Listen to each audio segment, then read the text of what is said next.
Hi there, it's Belle Calhoune here, and I am going to read to you from my latest book, Hiding in Alaska, which came out the end of February. It's a March book for Contemporary Love Inspired. Thank you so much, Tony, for asking me to do a reading. My book, the basic premise is that my heroine is in Owl Creek, Alaska, as part of the WITSEC program, which is Witness Protection Program. So she is in this small Alaskan town hiding her identity, and no one really knows why she's there other than she's a new resident. But the hero, Connor, sees some odd things about her, and he begins to question what exactly is going on with her. Connor watched as Ella headed off in the direction of her new digs. A strange feeling had settled over him during his conversation with North Star Chocolate's newest hire. He couldn't fathom why he felt it so intensely, but Connor knew instinctively she wasn't as she appeared to be. This beautiful newcomer to town was running from something. He had no idea what it was. A divorce, a bad relationship, a fractured family. Perhaps she was a criminal. The possibilities were endless. As they'd spoken, there had been something radiating from her that didn't ring true. Just now she'd mentioned Florida, then corrected herself to say Flagstaff, and she hadn't responded when he'd called out her name. He didn't think he was imagining things either.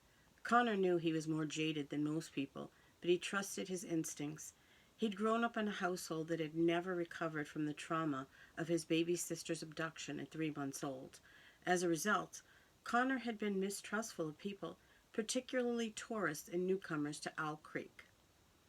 Ella Perez was raising all of his hackles.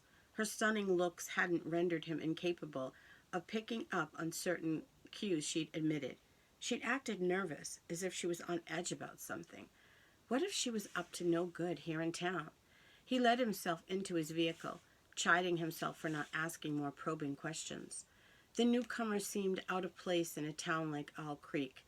Why had a woman like Ella come all the way to Alaska for a job at his family's company? Alaska was at times a harsh and unforgiving land. For a man who considered himself to be pragmatic, it didn't make a lot of sense. Connor let out a sigh and rested his head against the steering wheel. His paranoia was rising to the surface and threatening to choke him.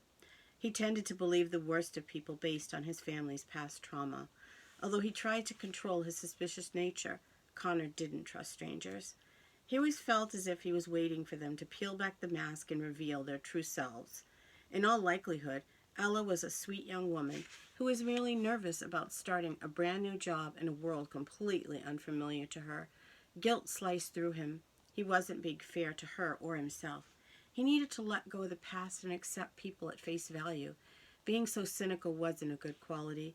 As a man of faith, he knew it wasn't right to judge others so harshly. But he still couldn't quiet the voice inside him, warning him against accepting Ella at face value. By the time he reached the chocolate factory, Connor was ready to focus on something other than the mysterious new resident of Owl Creek. He enjoyed working at his family's company. As an executive in charge of distribution and product development, he'd helped the company grow and expand its reach in key markets over the last 5 years. He also oversaw the operation of the Owl Creek factory and served as the CEO's right-hand man. Thankfully, Beulah was the CEO, and he adored collaborating with her. The aroma of chocolate permeated the air as he walked inside. Every morning before he made his way to his office, Connor enjoyed strolling through the factory where the chocolate was being made. He liked talking with the employees and even helping out on the conveyor belt. When they were kids, he and Braden had gotten a thrill out of plucking chocolate confections from the assembly line and popping them into their mouths. More times than not, it had resulted in a competition between them.